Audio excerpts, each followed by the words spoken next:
Right, I'm sat here today with one of the top iconic records of the Northern Soul scene.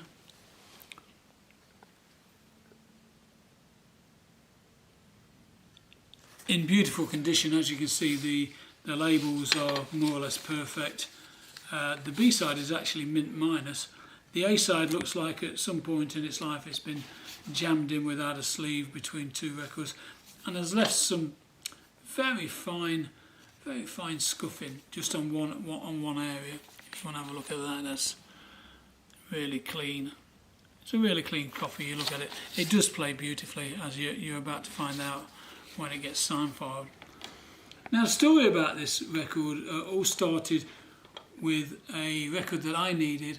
It was by Andre Maurice, You're the Cream of the Crop, which was, at the time I bought this, one of the most popular dance floor records in the country. Now then, I rang John Anderson up at King's Lynn at Soul Bowl, and he said he had an Andre Maurice, if I'd like it. I said, I'll get in the car. We did that in them days. We would travel hundreds of miles just to pick up one record. I'll get in the car now and I'll have it for the weekend. So anyway, I went to King's Lynn, and John Anderson passed me a box with Andre Maurice in, but also lots of other stuff that I didn't know. So, as you do, being a digger, you dug some things out, played the intros of them and thought, well, that's good. And Cheatin Kind's intro, as you know now, is an absolute juggernaut, matched only by Don Gardner's booming voice. I loved it. I thought it was great. So anyway, I did the deal.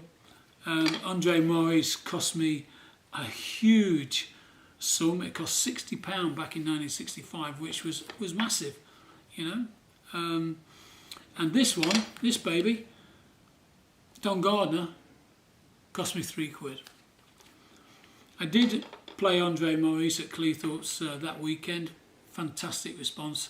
Not so much Don Gardner, which I also played in the same set.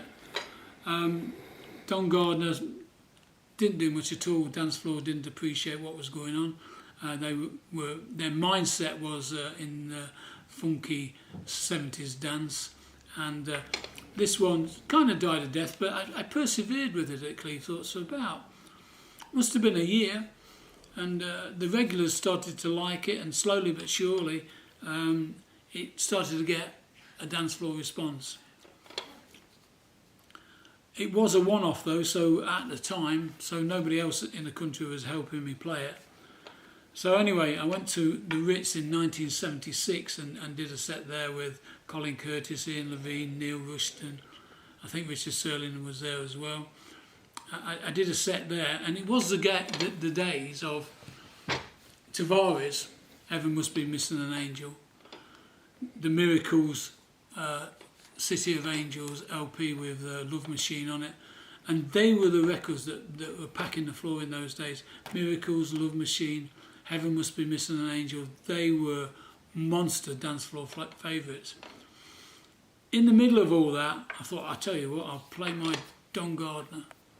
And from a rapturous dance floor, and the Ritz dance floor it was sprung and it used to bounce up and down, the whole place was jumping. I thought, I'll tell you what, I'll try Don Gardner in my set. Absolutely cleared place. I don't think one person danced to it, and all of them looked at me in bemusement. So anyway, I was pretty downhearted about the response that 60s records that day were having. The next on the decks was Colin Curtis, and he asked me, he says, would you like Andre Gagon and a thing called Wow, which had just been discovered on Decca. It was a French recording, if I remember right. It was a horrible disco French instrumental. But anyway, I thought, yeah, I need that. Well, certainly do need it, because everybody's dancing to this type of stuff. Andre Maurice proved that, and Love Machine and Miracles and all that. They proved that. And he says, what you got in your DJ box to swap? And I said, I don't know. He says, I'd like that Bernie Williams, the Bernie Williams Ever Again. He says, I'd like that.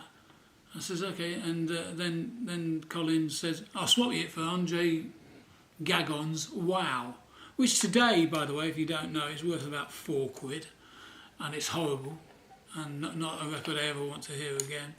So stupidly, drowning in my sorrows of none of the 60s records working that day, I swapped it with, and I think it must have gone off to Ian Levine in the bar, falling about laughing at what Manships just done. He just gave me Bernie Williams Ever Again for Andre Gagon's Wow. And it was a wow because the record was horrible. And anyway, so at the end of my set and then the end of Colin's set, we went into the Ritz. I went down the stairs, the podium from where the disco equipment was, and Ian Levine said, "Can I have a look in your DJ box?" And he was hoping he was going to get a great deal like Colin Curtis did with my Bernie Williams. Well, what he got was possibly the best deal of anybody buying records, Northern Soul wise, ever had then or will ever have since.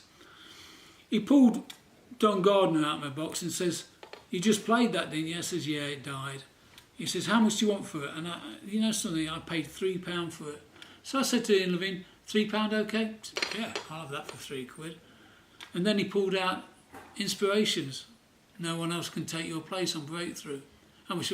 I said, "I ain't selling that for £3. I need 20 on that." So he says, "Yeah, okay, I'll give you 20 on that." The next record he pulled out was the Utopias on LaSalle. And I said, "I ain't selling that for £3 either, I'll sell you that for £15. And then there was another record, and for the life of me I've been trying to think today what it was, but it's another really expensive record that I ain't going to see again. And I think I sold him that for £15. So for just over £30 that day, Ian Levine got the deal of a lifetime.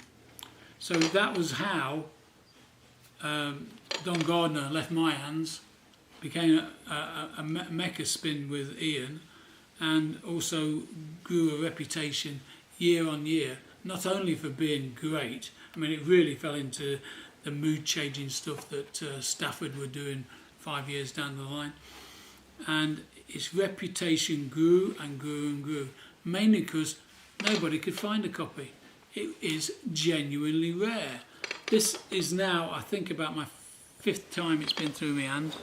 It's world famous for when it was sent to Australia, to Australia's main collector over there, and it arrived by FedEx, and FedEx had kindly ran their truck over it and shattered it into so many pieces that poor old Barry Simpson had a panic attack and was still picking bits of Don Gardner out of his dog's woolly coat about a week down the line. So anyway, that's the story of Don Gardner's Cheatin Guide. Today, it is right up there in the top 5 most wanted Northern Soul records on the planet. This one has come through my hands because a friend of mine couriered it over from the USA to a guy, a very determined collector from not too far from me, and I'm going to hand deliver this to him in about 24 hours.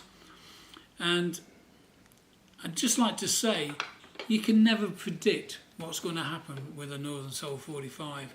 You know, I was willing to let that go for £3, and then it became today £15,000, 18,000, and it has been known somebody bought a mint copy for 20,000.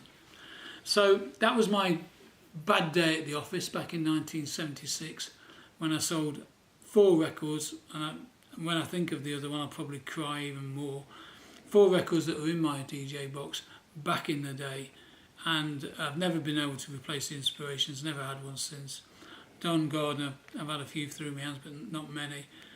The Utopias on LaSalle, probably had 2 in my life, and one other thing which I probably forgot because it's just as painful as the other ones, But tonight this is going on our YouTube channel. You'll be able to hear it in its full glory. And I'd just like to say, I think everybody who's dealt in Northern Soul Records has collected Northern Soul Records as a tragic story of a glaring error that they've made whilst trying to collect the world's rarest records.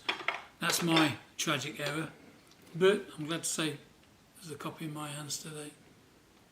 Thank you. Enjoy.